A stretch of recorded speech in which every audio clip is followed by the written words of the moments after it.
ข้าเจ้าปัดกวาดเฮือนซ่านมักจะปัดกวาดยามตอนเช้าตอนแรงนี่ข้าเจ้าบ่มันทั้งวันว่า6ข้าเจ้าก็บ่เฮ็ดอันยามฝนตกนี่สิ่งหนึ่งที่ชาวบ้านข้าเจ้าเฮ็ดได้ก็คือ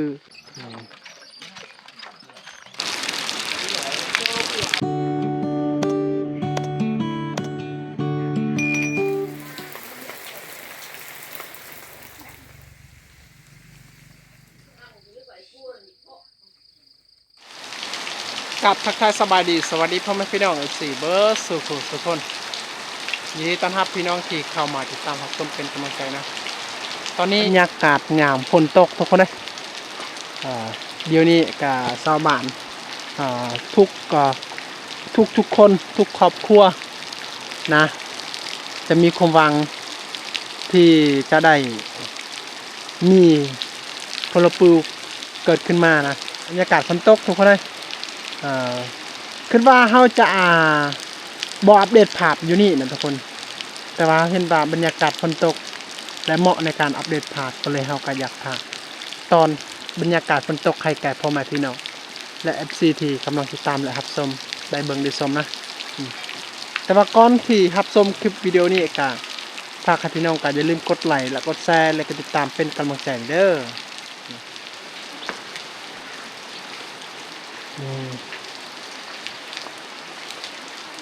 เวลาฝนตกนี่ชาวบ้านเขาจะบ่สามารถที่จะปัดกวาดเฮือนซ่าน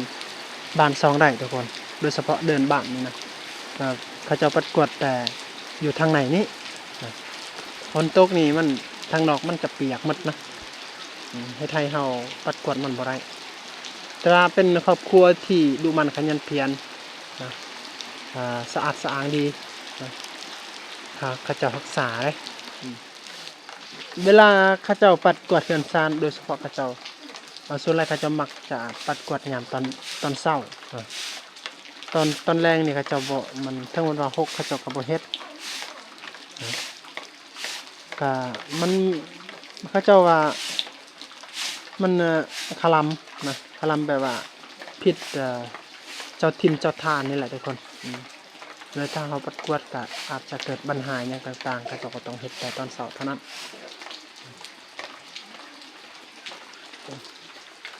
ช่วงนี้ข้าเจ้าเฮ็ดเปลือกไม่วงนี่ตากบ่ได้เลยทุกคนตาเริ่มฝนตกตลอดนี่เปลือกไม่วงนี่ก็มันจะเน่าเลยเพราะว่าตากบ่ได้แต่ว่ามันหลายแต่น่าจะหอดตัวนึงว่ะ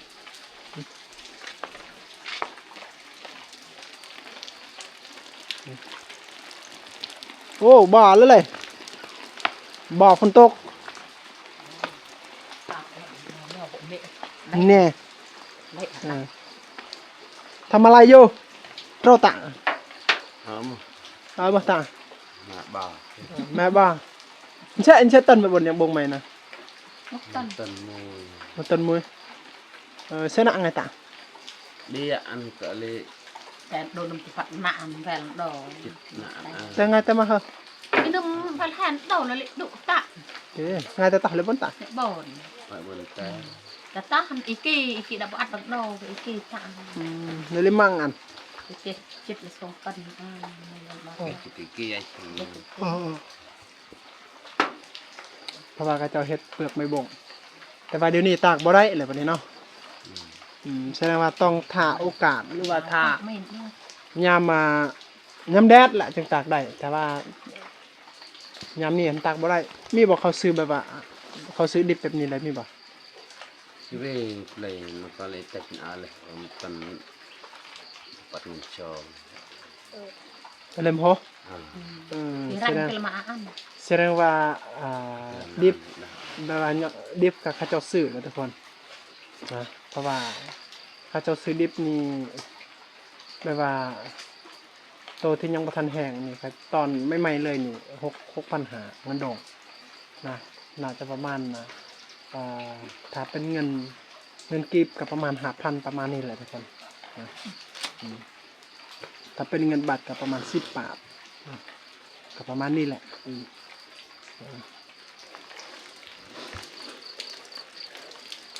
แต่ว่าเดี๋ยวนี้เขาเจ้าก็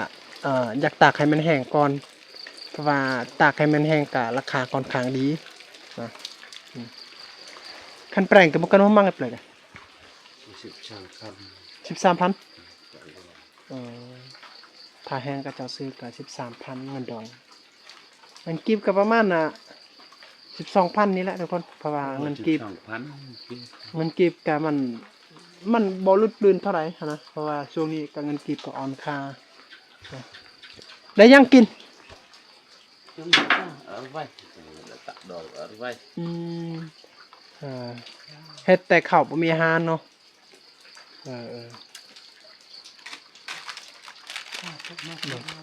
เลาะชมบรรยากาศก่อนบรรยากาศยามฝนตกนี่นะโอ้โหบรรยากาศคักทุกคนเพราะว่าแต่ละเทื่อเฮาอัปเดตภาพก็เคยอัปเดตอยู่ในอันหมู่บ้านอันนี้นะแต่ว่าเฮาอัปเดตยามตอนอากาศแห้งแล้งนะแต่ว่าสำหรับวิดีโอนี้ก็เป็นวิดีโอพิเศษอีกก็คือบรรยากาศยามฝนตกทุกคน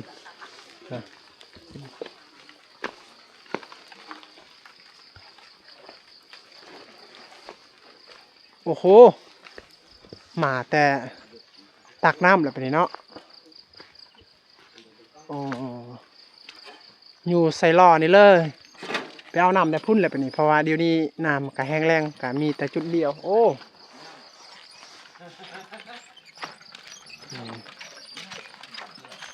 โอ้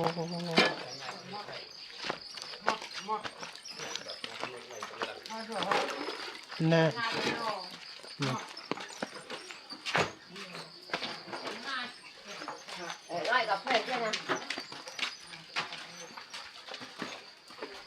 ไปไหวเฮือนครัวแสดงว่าน้ำอิหยังต่างๆเขาเจ้าก็ไปไหวอยู่เฮือนครัวนี่แหละทุกคนอันนี้จะเป็นเฮือนครัวเฮ็ดอาหารการกิน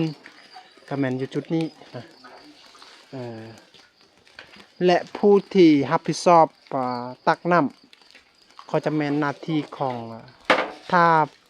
ถ้ามีลูกไผ่ก็จะแม่นหน้าที่ของลูกไผ่แต่ว่าผู้ที่มีลูกสาวมีลูกไผ่ก็ลูกสาวจะเป็นผู้ซอยลูกไผ่นะหน้าที่หลักกับแม่นลูกไผ่นะลูกสาวนี่ก็เป็นผู้ซอยซื่อๆแต่ว่าผู้ที่ยังบ่ทันมีลูกไผ่ก็แม่นหน้าที่ของลูกสาวเป็นผู้ตักน้ำนี่นะและปัดกวาดเดินบ้านอย่างต่างๆก็มาหน้าที่เป็นลูกผู้หญิงหรือว่าลูกสาวนะอันนี้จะเป็นเฮือนครัวได้เวลาสิ่งบ่ว่าอาหารการกินอีหยังต่างๆเขาจะเอาไว้อยู่ในเฮือนครัวนี่แหละทุกคนและฟืนฟอกอีหยังต่างๆเขาจะเอาไว้ตารางเฮือนครัวนี้นะตารางเฮือนโตที่มันเขาจะต้อนรับแขกนี่เขาจะบ่ไว้นะเพราะว่ามันสกปรกเสกแปลกเด้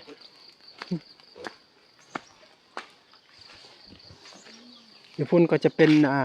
เหล้าเข้านะเหล้าเข้าแต่ว่าเดี๋ยวนี้เขาก็หมดแล้วอันนี้จะเป็นขอกไก่ทุกคนขอกไก่ได้แต่ว่าไก่ก็มันโตนแล้วมันลงแล้วไปเบิ่งบรรยากาศนี่เปิดปิดได้สบายนี่อยู่ภาคนี้จะเป็นดินส่วนผลิตผลปลูกอย่างต่างๆกับแม่นอยู่ภาคนี้และพุ่นก็จะเป็นวิทยหรือว่าห้องน้ำในชนบทนะทุกคนอันนี้จะเป็นเหล่าข้าวอันนี้เขาจะใส่ได้กับประมาณ2 ปีเท่านั้นเพราะว่าหลังคาเขาจะเป็นหลังคาหญ้าขากับประมาณ2 ปีเท่านั้นนะทุกคนและเขาจะปลูกก็แบบว่าเสานี่เขาจะปลูกในดินเลยนะเขาจะบ่ยองมาถ้าว่าเฮายองหรือว่าเฮาห้องดินใส่ก็มันจะทนทานได้จักหน่อยแต่ว่าเฮาปลูกแบบนี้ก็เฮ็ดให้เปลือกปวกอยู่ในขี้ดินมันขึ้นมาและทำลายเราเขาของเฮาก็อาจจะมันบ่ทนทานบ่ยาวนานนะเบิ่งเลยนี่มัดอย่างเตียงอ่องตองเลยทุกคนบ่มีแล้วบรรยากาศก็เริ่มฝนตกอีกนะแสดงว่ายามฝนตกนี่สิ่งหนึ่งที่ชาวบ้านเขาเจ้าเฮ็ดได้ก็คือ ไปหาอาหารกันกินนะเสียหญ้าหยังต่างๆก็เสียบ่ได้เพราะว่าเฮาเสียไปก็มันคือเก่าเพราะว่าหญ้ามันบ่ตายเด้เขาเจ้าเสียหญ้าก็คือเขาเจ้าเสียหญ้ายามยามแดดเท่านั้นยามอากาศร้อนนะทุกคนเขาเจ้าเสียหญ้าอะไรแต่ว่ายามภาพบรรยากาศแบบนี้เขาเจ้าจะบ่เฮ็ดเพราะว่าถ้าเฮ็ดไปก็เสียแห้งซื่อๆนะเพราะว่ามันบ่แบบว่ามันบ่ตายแบบนั้นนะ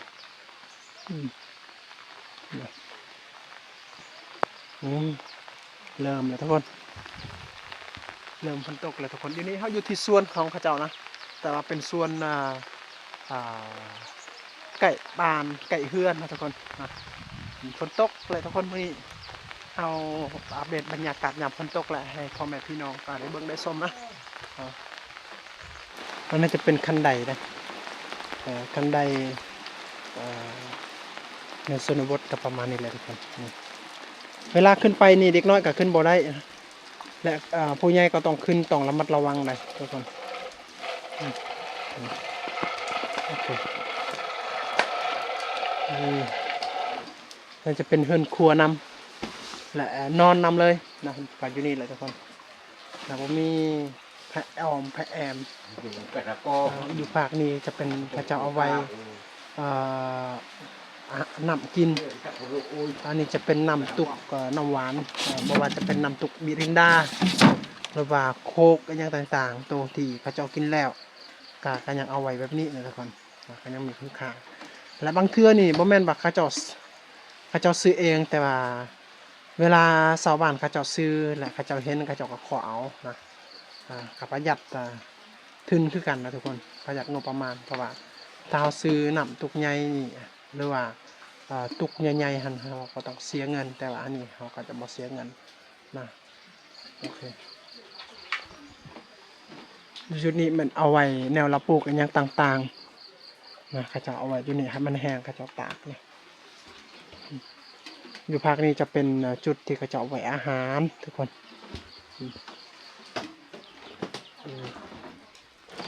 โอ้กินน้ำซาเนาะอันโตไหน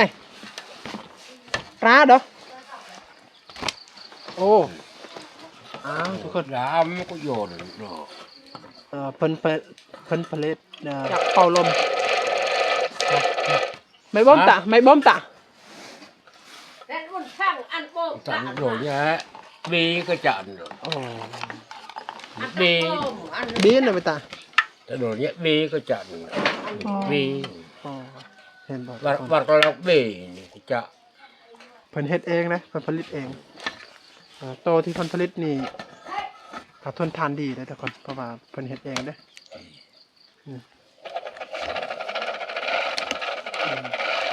เอาแบบนี้แหละอะไรมาคันไม่ตัดหน่อยเลยมาอะไรมาคันวิ่งไงบนมาไงเปล่ยกันเลยมาไม่ตัด Đó. phải chít nghiên của chạy nụ. แต่จิตเงิน Ờ. ป้าถูก ราคานี่มัน30,000ได้ถ้าว่าเพิ่นเฮ็ดสำเร็จแล้วนะทุกคน Đồ chọc rồi. แต่เพิ่นว่าเพิ่นบ่ขายแต่ว่าถ้าว่าเพิ่นขายนี่ก็น่าจะประมาณ30,000เพิ่นว่าป้าเถอะถูกแท้แต่ว่าทนทานดีเด้นะ Nam cái bộ ăn. Cái chợ lưng gì của ruột ở đến thì có còn kề kiểu lấy hấp quá. อืม Có cách đó nó hấp của đi kề. Mà là rõ chị.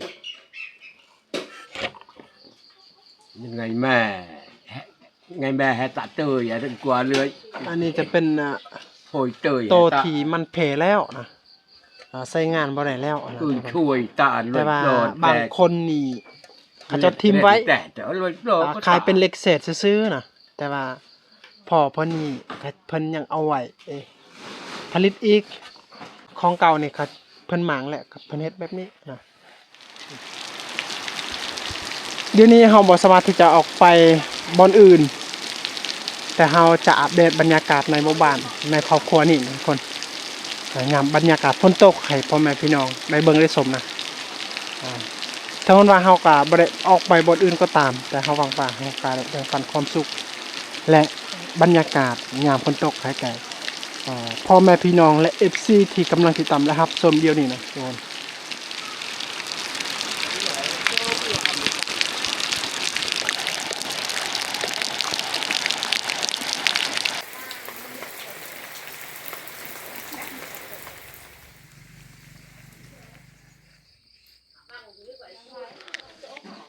ตากนอกบ่ได้เขาจะเอาไว้ตากอยู่ตารางเฮือนนี่แหละทุกคนนะเพราะว่าอยู่นอกก็ตากบ่ได้เพราะว่าฝนตกก็เลยเอาไว้ตากในตารางเฮือนนี้นะนี่ป่ะเป็นสอบไงบ่บ่าวหน่อยสิจิตกันกับบ่าวเนาะเท่าไรโลสอบหนึ่งนี่20 โลแสดงว่าสอบหนึ่งนี่20 โลเลยทุกคนโมโหไม่ปะแทงไอ้ตาไม่ตะบ่ม ถ้า มันเกินเพราะว่ามันปะแทงไอ้ตา ลมมือ มาลมหงเงินเพิ่นจ้างสาวบ้านไปเฮ็ดนะเฮ็ดซอยโล1,100 โล 1,100ไอ้ตาลังงาโจตัวดอก người ta ta thèm gì vậy thèm cần làm tự xả เพราะว่าเพิ่นจ้างโล 1,100 โล 1,100เลยทุกคนสาวบ้านที่ไปเฮ็ดนี่นะเจ้ากะปะอยู่กลางไห้พุ่นละเลย เพราะว่าเขาเจ้ามาเอาเองถ้าว่าคันง่ายวิ่งงานเอาโจตัวดอกเล่นมาไม่ติดมือ lại nó không hay bỏ มาเลยไม่เอ็ดเหรอ trong anh cho tôi đồ nó làm huy bà mò sẽ bỏ thì tạo cho tôi เวลาเขาเจ้าเอามือแม่นเขาเจ้าเอาไว้อยู่รถรอเลยทุกคน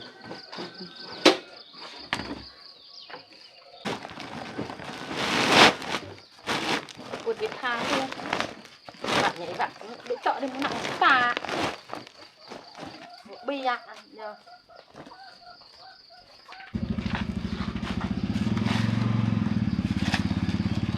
สูบกอกนำเห็ดเปียกนำนะอันนี้จะเป็นกอกในเขตนี้นะถ้าว่าเขตตะโอ้ยบ่เขตตุมลานพุ่นแหละเพชรกระลึมหันเขาเจ้าเป็นกอกใหญ่ๆเลยทุกคนแต่ว่าเขตนี้เขาเจ้าสูบกอกน้อยทุกคนบรรยากาศกะมืดครึ้มทุกคน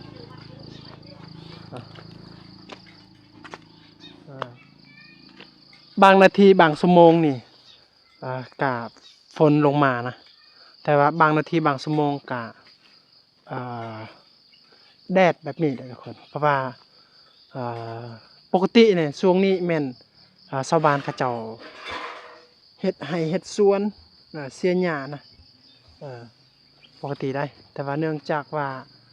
ข้าวมันบ่งามก็เลยชาวบ้านก็บ่มีความหวังเขาเจ้าก็จะบ่เฮ็ดหยังเลยนะและมันแห้งแล้งลายก็เฮ็ดให้หญ้ามัน